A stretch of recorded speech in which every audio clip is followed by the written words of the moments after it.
We don't choose how we're born. Our path in life is determined for us by the structures we're born into. Some start as rats, slinking in the shadows, scavenging what scraps they can to survive. Others start as royalty, throwing lavish parties and lounging around their palatial estates, insulated from the rabble below them on the social strata by law enforcement, money, and status. You either have power, or you do not. But every now and again, power finds its way into the hands of those who would use it to bring about a change in this dynamic, whether it be silent or violent or a little bit of both. This is how life works in the world of Dishonored. For example, the first protagonist in the series, Corvo Atano, isn't given a choice to be framed or not. He's not given the choice between choosing to hunt down the Empress's killers or running away. These are circumstances given to him by an unjust system. This narrative is reflected in the very core design of the Dishonored games. Just like each protagonist isn't given a choice in their circumstances or what class they were born into, the player isn't given a choice in what objectives they need to complete. But they do have a choice in how they want to complete these objectives. They choose how to shift the societal balance they're part of, whether through violence, pacifism, or a mix of both. And the choices they make won't only impact the halls of power they rampage or sneak through, but will trickle down to the lowest of society as well. The world of Dishonored is one of black magic, industry, unfettered capitalism, and hereditary monarchy. A virulent plague runs rampant through the populace, leading to violent unrest in the streets as citizens are left to die while law enforcement protects the rich. It's a world of harsh injustice, exacerbated by an industrial revolution driven by whale oil. It's not hard to see the basic social order of Dishonored's world as an analog to the emerging class struggles of post-industrial Britain in the 18th and 19th centuries, though the real-world industrial revolution was led with coal, steam, and manufacturing instead of whale oil. In 1845, German journalist Friedrich Engels published The Condition of the Working Class in England. It was an extensive study on the effects of the Industrial Revolution on the English working class, focusing primarily on the living conditions of working-class families in England's industrial districts. Engels found that they often lived in cramped, squalid conditions that would be unfit for a single person, let alone the families that were often shoved into these boroughs. Streets were unpaved and full of holes, sewage and offal left to rot in the streets, and the skies reeked of chemicals and dead animals from nearby factories and slaughterhouses. In a particularly illustrative section, Engels describes the conditions around Ducie Bridge in Manchester, describing, quote, several tanneries which fill the whole neighborhood with the stench of animal putrefaction, end quote. Speaking of the houses, Engels says, quote, the only entrance to most of the houses is by means of narrow, dirty stairs and over heaps of refuse and filth. Describing the river below, Engels illustrates, quote, at the bottom flows, or rather stagnates, the Irk, a narrow, coal-black, foul-smelling stream full of debris and refuse, which it deposits on the shallower right bank. End quote. By the time Engels got to writing about the effects British industry had on the working class, the effects of that class divide brought on by the Industrial Revolution were well worn into the subconscious of society worldwide. For more than 60 years, industry had been changing all over the world, following Britain's example. Britain's booming textile industry had revitalized the national economy, and new inventions made manufacturing and trade worldwide easier than ever before. As the demand for manufactured goods rose, the supply available rose accordingly in the need to accommodate. And as the wealthy factory owners, politicians, and other British elites reaped the benefits of this industrial revolution, the working class suffered in squalor, imprisoned by conditions imposed on them with no means of escape.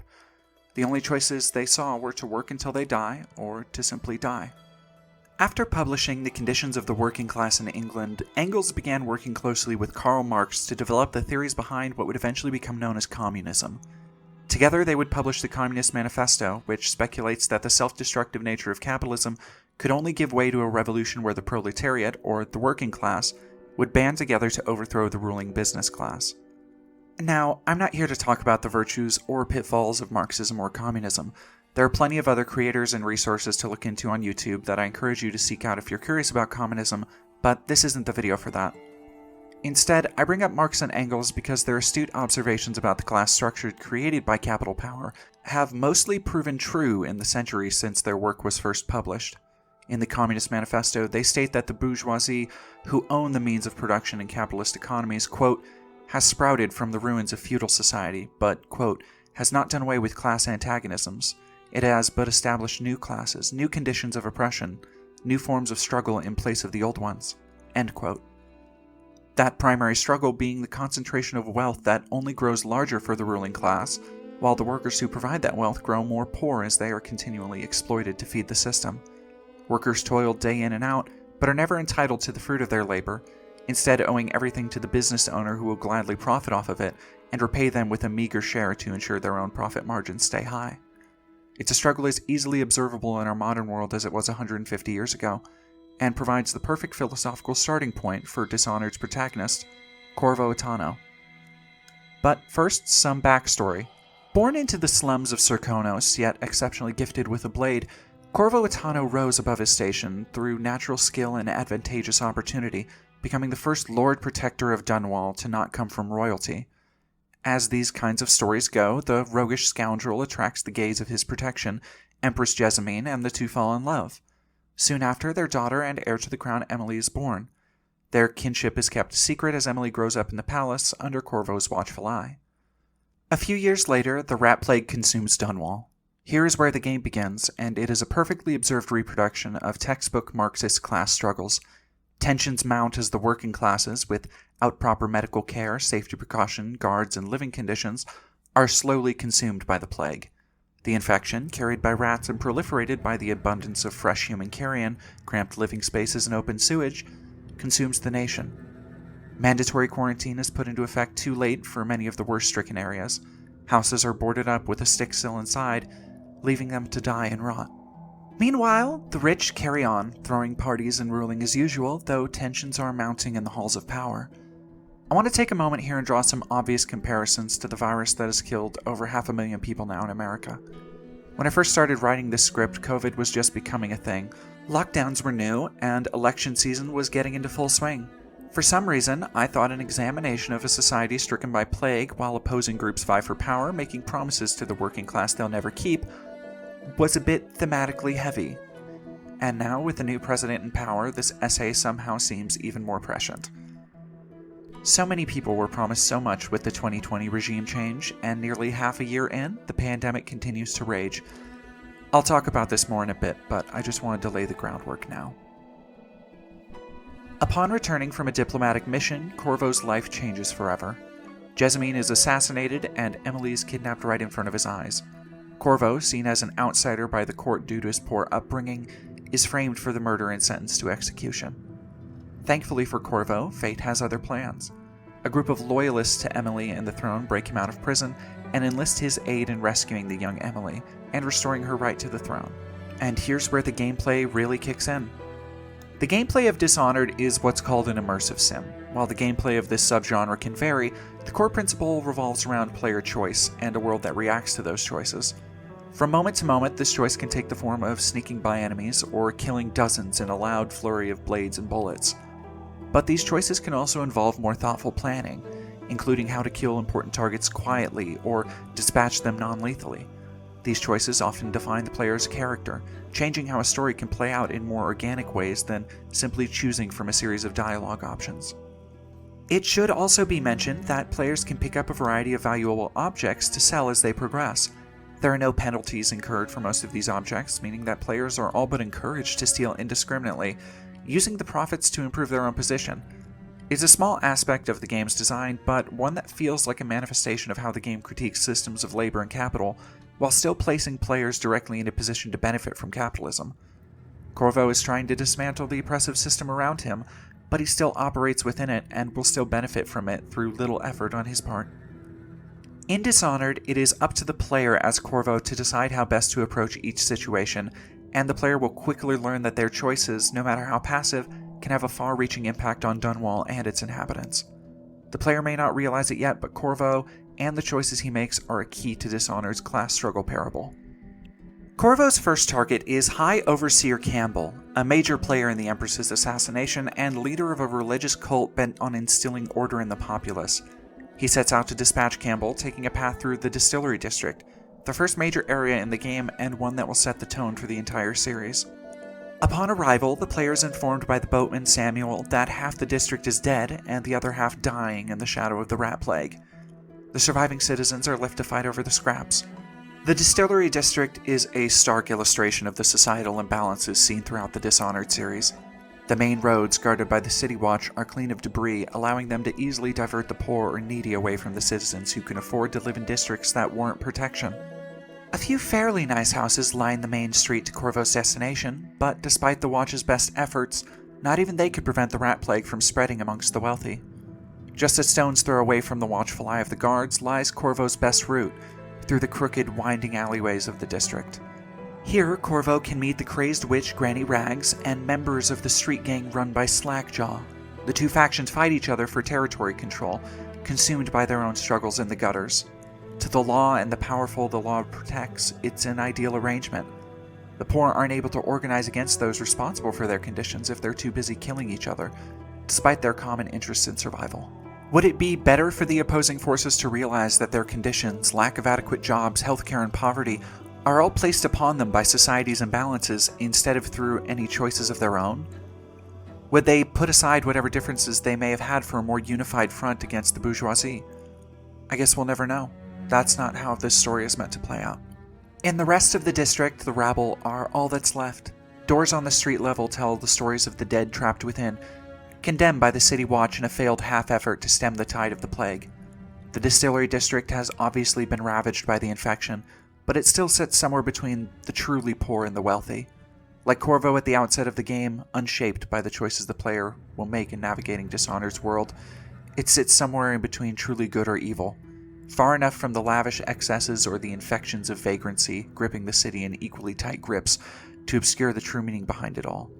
It's a purgatory, a waiting period, neither heaven nor hell. In terms of capitalism, it's the middle class. More specifically, the Distillery District is a look at the desolation of the middle class, being dragged into the grave by willful ignorance to the poor and the complacency that comes with middling comforts. This isn't the fate of Dunwall's high society, at least not yet, but it's also far from the worst the plague has wrought. Throughout the Dishonored series, there are any number of scenes just like this one, purposefully designed to not just illustrate to the player the vast gaps in power dynamics, but how the choices they make play into those dynamics. The rat plague and its rampant proliferation aren't the main problems of Dunwall, but are merely symptoms of the system that tramples over the labor of the workers and ignores their rights to the fruit of their labor, instead giving it to owners of capital, to put it in communist terms. And now, in the middle stands Corvo. Given the choice to cleave his way to his goals or slink through the shadows, each person he kills or spares directly helps or hinders the spread of the plague. If players choose to give in to their bloodthirst, Dunwall will fall into ruin despite the implications of a greater good coming from Corvo dispatching his tyrannical targets. If Corvo is merciful and stealthy, the plague will dwindle, with the rats having less carrion to feed on. But these are merely some of the passive choices given during gameplay. The more direct choices players are faced with include whether to kill their targets or dispatch them with non-lethal means, a choice which can have far-reaching implications for the class struggle in Dunwall. The very first of these choices lie with High Overseer Campbell. High Overseer Campbell is a stereotype of a villain formed in the mold of righteous indifference to anyone or anything he sees as below his station. His characterization, like many targets throughout the series, is thin at best. But the way Corvo chooses to dispatch him represents a major motif that surfaces several more times throughout the series. For the rich and powerful, being poor and powerless is a sentence worse than death itself. Corvo's canonical choice is to spare Campbell's life, but scar his face with the brand of a heretic, which will see him banished from his radical religious order and forced to live in the slums. While death is quick, forcing these officials to live among the people they have cast aside, who are now sick and dying because of them, is a more poetic form of revenge. It's also worth noting that Corvo could simply mount a one-man assault on Campbell's quarters, killing him quickly, but to properly complete his mission, which includes extracting a soldier, Corvo and the player need to think things through.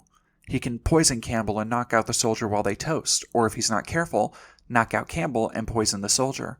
Corvo can wait until Campbell is alone and knock him out, carrying him to the branding chamber to give him a heretic mark, but he will still have to worry about guards roaming about who can sound the alarm at any time.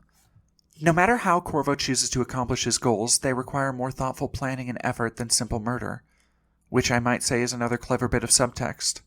No good revolution can work without a plan. After Corvo dispatches the High Overseer, the game picks up a regular rhythm and sticks with it, challenging Corvo and the player through a series of large levels with a variety of ways to complete their objectives and side missions. The characters he faces run the gamut from captains of industry to sleazy politicians, none of whom are notable enough to really talk about on a first-name basis. The important thing is that they play important roles in the regime, and Corvo chooses how to dispatch them, be it through bloody vengeance or peaceful and often karmic elimination. There is, however, one other target I feel is worth mentioning, not for her role, but for her party. Another thing we'll get to in just a minute. Eventually, Corvo rescues Emily and enlists the aid of Anton Sokolov, the royal physician, as he and the Loyalists continue about their work dismantling the power structures of the Lord Regent who claimed the throne after ordering Jessamines' assassination. This leads Corvo to Lady Boyle, the Lord Regent's mistress, who serves the disgraced protector the perfect cover for infiltrating her estate and dispatching her once and for all a costume party.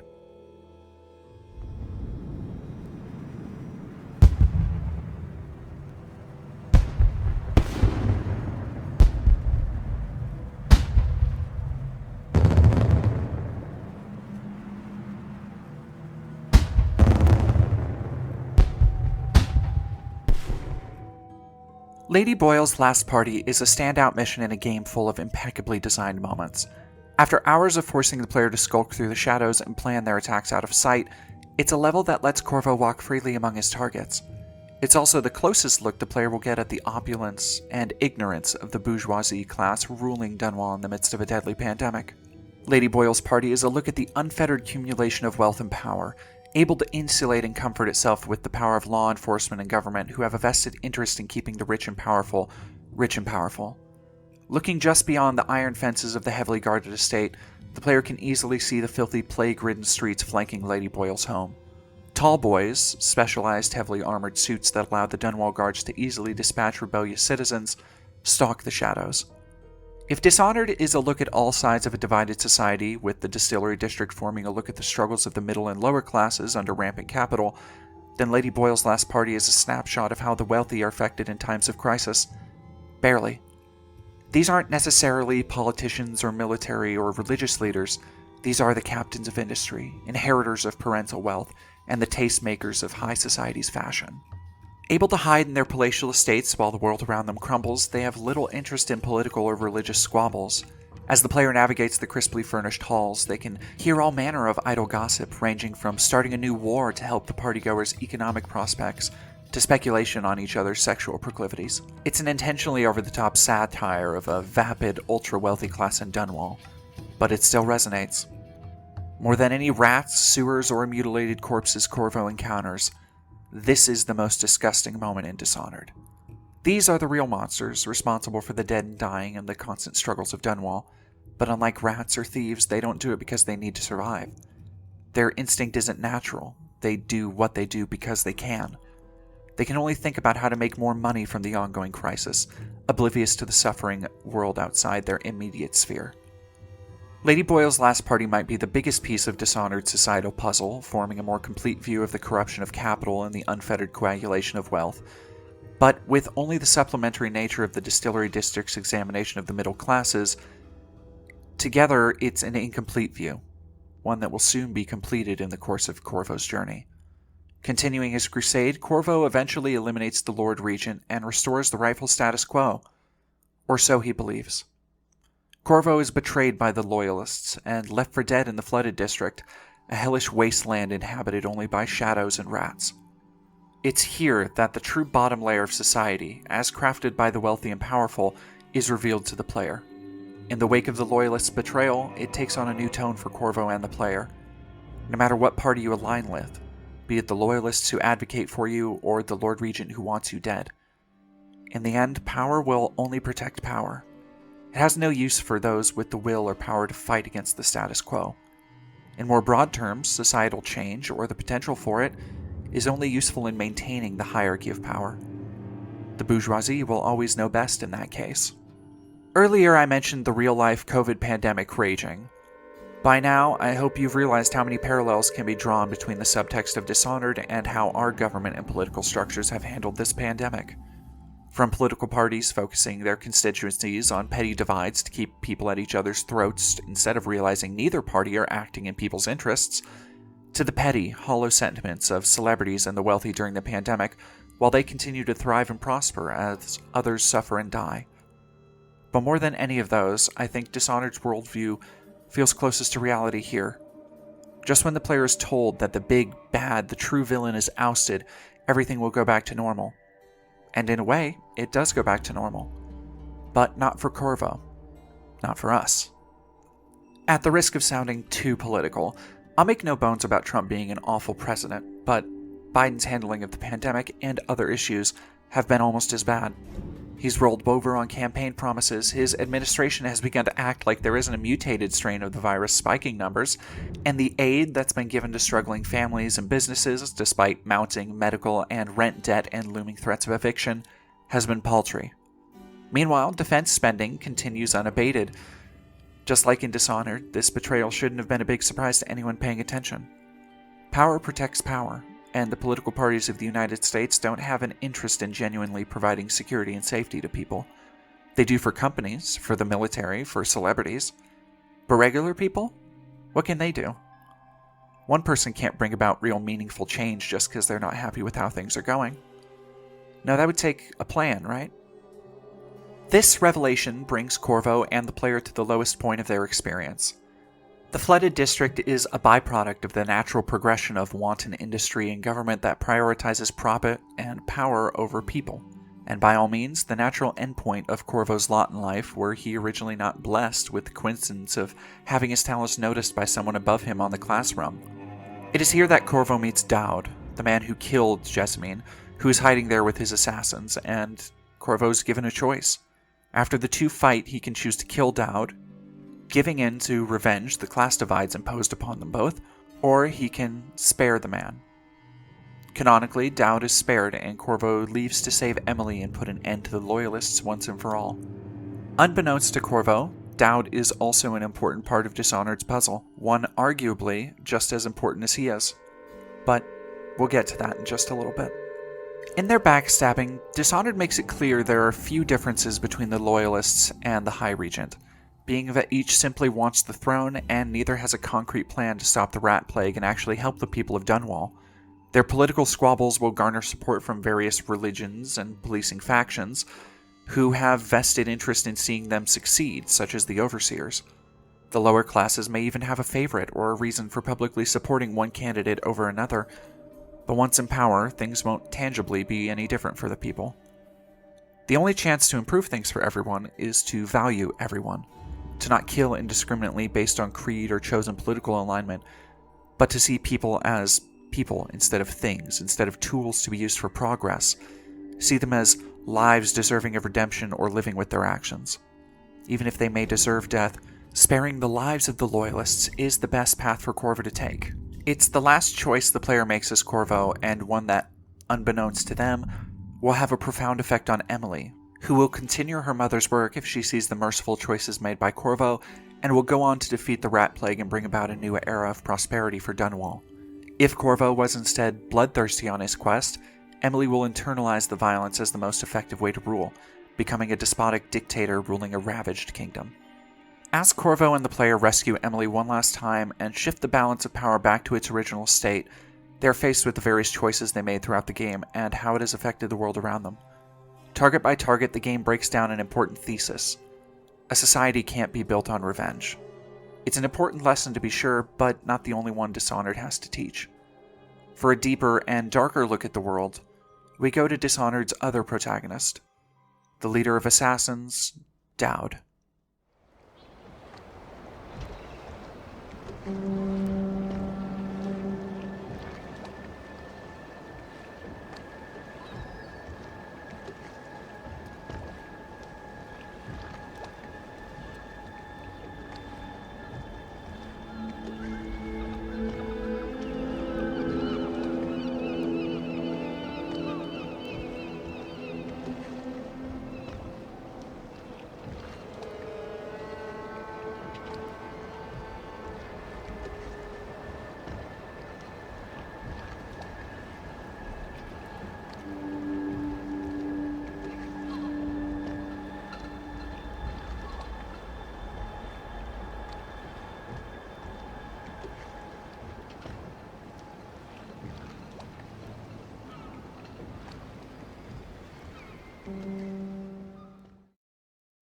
Dowd's story begins similarly to Corvo, but takes a different path.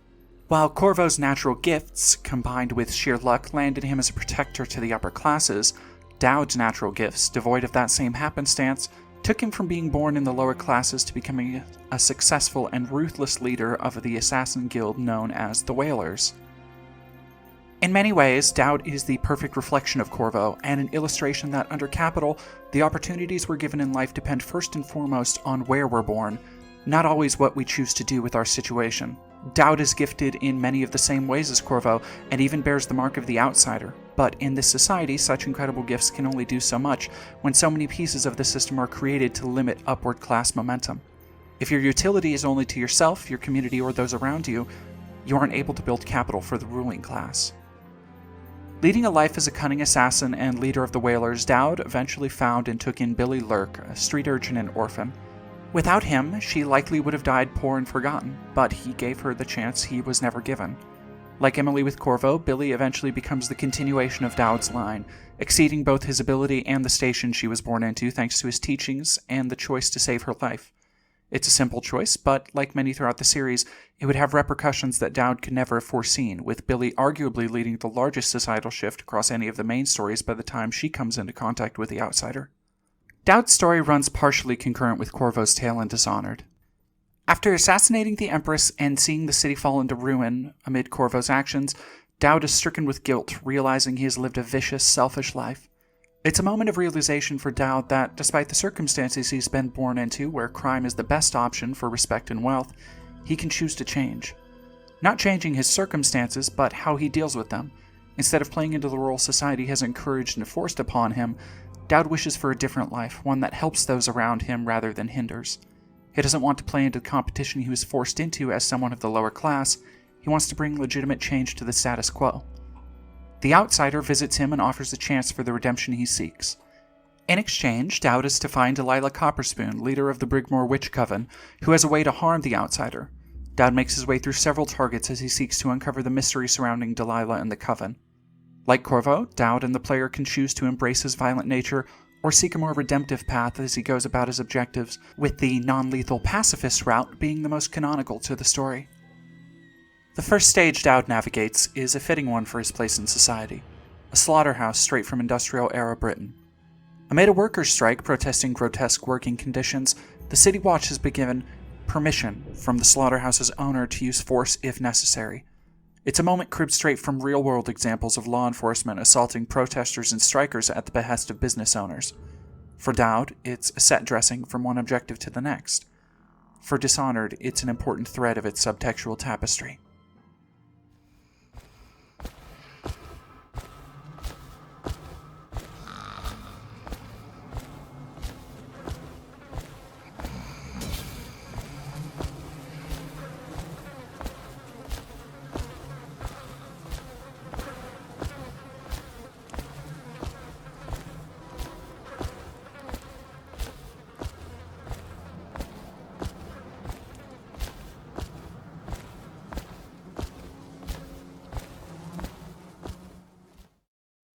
One of the main conclusions of Marx and Engels' observations on capital at the height of the Industrial Revolution was that the new societal divisions between the bourgeoisie and the proletariat were cyclical. They had existed before, and unless upended by a total change to the system, they would continue. Capitalism is not a system that rewards compassion, charity, or moral standing outside of the social capital it brings, meaning it is only beneficial to look out for your fellow man for as much as their worth in the goodwill of others. Even if names changed or certain parts were moved around, the core system of exploitation would always remain, unless upended by the workers who created the capital, Marx and Engels surmised. The most common ways workers tried to shift the balance of power was unionizing. The first national labor unions were founded in America in the 1850s, meant to protest and negotiate for better wages, hours, and working conditions. Reactions from industry leaders were often swift and violent, it turns out enforced by local law enforcement. It would seem that throughout American history, even in the land of the free, capitalism has always managed to make sure that some are more free than others. One of the most vicious attacks was the Ludlow Massacre in 1914, where striking miners were advocating for an 8-hour workday among other concessions. After National Guardsmen made almost 200 arrests, some strikers began resisting and killed a strikebreaker. Upon finding his body, the National Guard's General Chase ordered the strikers' tent colony, where the families of the workers had been housed, to be destroyed. At 9 a.m. in the morning, National Guard troops began firing machine guns into the tents, and later set fire to the surrounding area. In all, 26 people, including 2 women and 11 children, were killed. John D. Rockefeller, who owned the mines, first insisted in media coverage that no women or children had been killed and made the whole protest out to be created by, quote, anti-capitalists and anti-American communist agents. A little over a year after the attack, Rockefeller addressed the men at his camp saying, quote, we are all partners in a way. Capital can't get along without you men, and you men can't get along without capital. When anybody comes along and tells you that capital and labor can't get along together, that man is your worst enemy. We are getting along friendly enough here in this mine right now, and there's no reason why you men cannot get along with the managers of my company when I am back in New York. End quote. Mind you, this was the same man who had given orders that ended in the deaths of 26 people. He would then go on to say that he was working towards better conditions for his employees. Though, after the attack, the United Mine Workers leader, John Lawson, commented on Rockefeller's reaction to the attack and subsequent relenting to improving the working conditions of the camp, saying, quote, Mr. Rockefeller has missed the fundamental trouble in the coal camps. Democracy has never existed among the men who toil under the ground. The coal companies have stamped it out. Now Mr. Rockefeller is not restoring democracy, he is trying to substitute paternalism for it. End quote. Capital is only interested in the comfort of workers as it needs to be in order to continue profiting from their work. As evidenced by Emily's later arc in Dishonored 2, even those from the ruling class with the best of intentions will always have vested interests in maintaining their own power and the power of those around them. No meaningful and lasting change can come from the bourgeoisie. It can only come from the working class. That doesn't mean it will always take a massacre to get the change the working class might want or need, but it does usually mean it will take something drastic to make people wake up and realize that serving the bourgeoisie isn't generally in their best interests. There's nothing in the slaughterhouse that Corvo's campaign doesn't establish about the working class and their place in society, but like Lady Boyle's last party, it's an up-close and personal look at the working conditions and the enforcement behind them that have led to a rampant plague and civil unrest. Offal covers the floor, flies buzz in every room, and the helpless whales slaughtered within are mutilated alive in the harvesting process. It's a place of pain and suffering, but functionally no different than any other business in Dunwall. Eventually, Dowd makes his way to the slaughterhouse's owner Rothwild, who gives him the name he needs to keep searching, the owner of the ship called the Delilah. Belonging to Barrister Tish, he and Billy journey to the legal district to pay the barrister a visit. The legal district also holds nothing new for players familiar with Corvo's adventure, but the additional context of Dowd's narration paints Tish as a particularly vile monster, an inheritor of wealth never happy with his current standing who is taken to selling the possessions of the plague dead to amass a new fortune. Dowd is a cynical character, but who can blame him? He's not proud of what he's done in life to survive, but he's keenly aware that seldom a few options were given to him. In these moments where he illustrates what he thinks of the ruling class in ways Corvo never did explicitly, it gives valuable insight into the character. Dowd has held plenty of varied company, he's tasted success in many forms, and rubbed shoulders with nobility on his journey. But he will always see society from the bottom looking up. Eventually, he gets the information he needs and returns home, but to a surprise. Billy, seeking to surpass Dowd and believing that he's grown complacent with age, attempts to overthrow him. Depending on his actions throughout the campaign, this coup ends by Billy dueling him for control of the whalers if Dowd has been violent, or Billy realizing the error she's made and leaving her fate in his hands if he's been passive. Canonically, Dowd lets Billy live, and she disappears into another life, one that will eventually catch up to her years later. Dowd's story is much shorter than Corvo's in the main game, and as a result doesn't feature nearly as many memorable or thematically dense moments such as the Distillery District or Lady Boyle's last party. Dowd himself is a large piece to Dishonored's class's puzzle, serving as a foil to Corvo and the catalyst that starts Billy on the path to actually change society. But his actions have very little impact outside of his immediate circle, despite his intentions. However, one more stage in particular does resonate at a look at class division and how the proletariat are left to struggle for scraps amid capital. After finding the necessary clues to Delilah's whereabouts, Dowd seeks out a ship to take him to her dilapidated manor, breaking an old acquaintance from prison and calling in a favor. Like most games with objectives to accomplish, however, this is no simple matter. Her old crew betrayed her, and he needs to dispatch the current owner of the ship. What's worse, her gang is embroiled in a turf war with another gang, and will need to navigate both sides to emerge with what he needs. And like the slaughterhouse, Dowd's run-in with this turf war has more significance due to its basis in history and class struggle than it does to actually affecting the player experience. Amid the technological boom brought on by the Industrial Revolution, the slums of major manufacturing centers rapidly expanded. With precious little capital to go around for the proletariat aside from the jobs available, many would find themselves resorting to crime to survive and sometimes even thrive. One of the most infamous London gangs of the late 19th and early 20th century were the 40 Elephants, an exclusively female gang that allied with several other gangs to control London's underworld. They specialized in shoplifting and looting, and would even find employment in the homes of wealthy families and factory owners under false references, gaining their trust and robbing them blind as soon as they could. While most of their crimes were financially motivated, as an organization they could also be vicious when needed and were able to meet male gangs with equal numbers in street fights. They were ruthless, well-organized, and cunning. But their need to commit crime stemmed from being born into poor conditions. As women in a still very patriarchal society, they had precious few options to make a living. Crime isn't generally people's first inclination to gain capital, but in some cases, it's better than the alternatives. As gang violence in Britain and the world over evolved well into the industrial age, there were of course instances of gangs who didn't act solely for financial gain and engaged in indiscriminate violence. In Liverpool, for example, the High Rippers were infamous for brutal street robberies that commonly involved stabbings and bludgeonings for uncooperative citizens. Plenty of other small gangs roamed across Europe and America, their numbers concentrated wherever industry brought an influx of people looking to work or struggling to survive. And then there were the gangs that didn't just survive, but thrived. In Birmingham, the Peaky Blinders took advantage of Britain's booming manufacturing industry and ran prostitution rings, black market deals, and gambling into and out of the area, taking advantage of the influx of money to the economy and the foolish sops eager and willing to part with it. They were criminals, but their methods were separated from the factory owners and captains of industry of the day only by the word of law. They were playing honestly by the rules of capitalism. Exploit, grow, and keep the money flowing. But of all these stories, few, if any, of the infamous gang leaders and gangs that ran the underworld of the Industrial Revolution ever managed to escape the life they had been born into. For the gangs of the time, crime paid, at least well enough to make a living, but even the most successful gangs were still criminals. From a young age, many of them were forced to choose between back-breaking labor and a life of crime with few other viable alternatives. It was a stigma that followed them from cradle to grave, preventing them from ever truly leading a different kind of life. It's curious to examine the gangs in Dishonored through the lens of historical gangs that inspired them, if for no other reason than to realize through Dowd that crime isn't universal. It breeds and thrives in poverty, but not every criminal interest is opposed.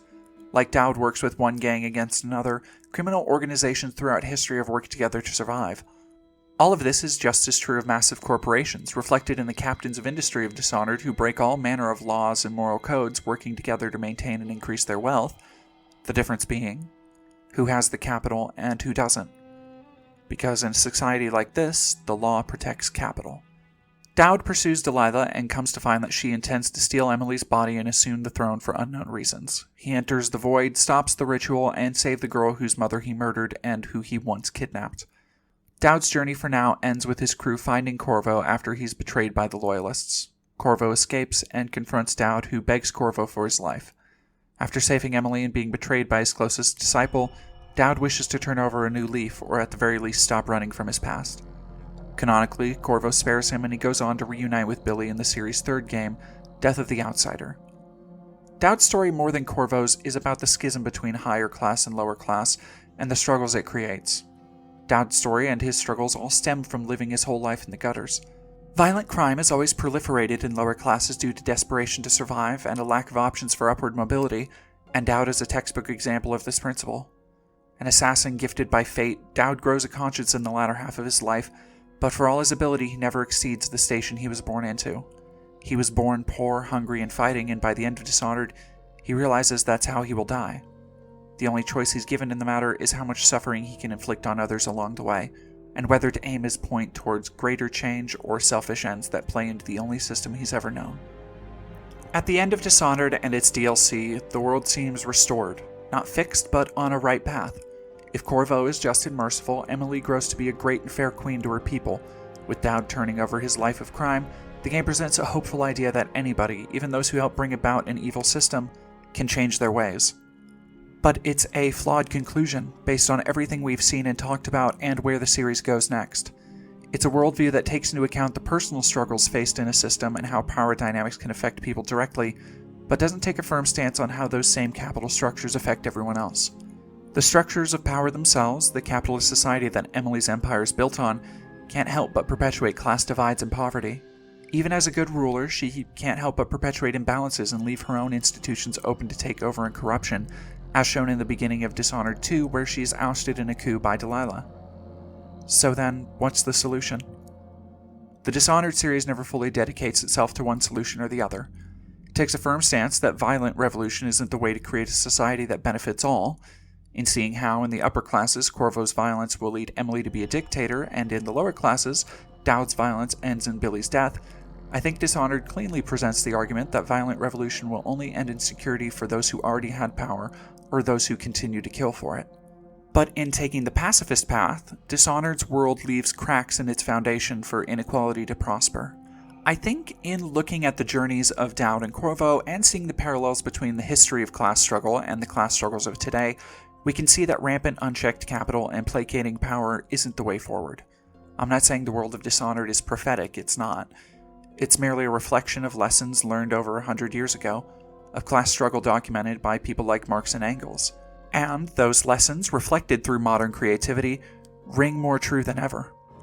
It doesn't matter which party has the reins if they're still working to protect the structures that put people in poverty and have an interest in keeping them there. In a society like that, the only thing that matters is how people take the reins off. The choice in the world of Dishonored isn't so different from the ones on an increasing number of people's minds. How do we change this for the better? How do we right society's wrongs without violence in the streets, without authoritarian overreach, and without leaving room for further movements that will only continue to consolidate wealth and capital? I'm drawn back to thinking of the first time I played Dishonored. Looking at the myriad options available to me to be stealthy and sneak around alleys and rooftops, to steal and scavenge to survive, to engage with a variety of deadly implements. The objectives given to every player are clear, but the sheer amount of ways they have to overcome those objectives are frightening, imposing. I don't know how any one person can make a difference, but I know I don't want those differences to be made through death and suffering. If there's a final lesson I'd like to take from Dishonored's approach to class struggle and shifting power dynamics, it's that the player has more than enough choice to make sure nobody needs to die to achieve their goals, even if they might not know what those goals look like when they get there. Maybe it's a little bit idyllic to look for solutions to real-world problems in a game, even one based on similar real-world problems. But I'd like to think that one day we can make a society that allows for equality of opportunity for everyone, and we won't need to be beaten in the streets or shot to see it. We don't choose how we're born. Our path in life is determined for us by the structures we're born into. Some start as rats, slinking in the shadows, scavenging what scraps they can to survive. Others start as royalty, throwing lavish parties and lounging around their palatial estates, insulated from the rabble below them on the social strata by law enforcement, money, and status. You either have power, or you find a way to take it.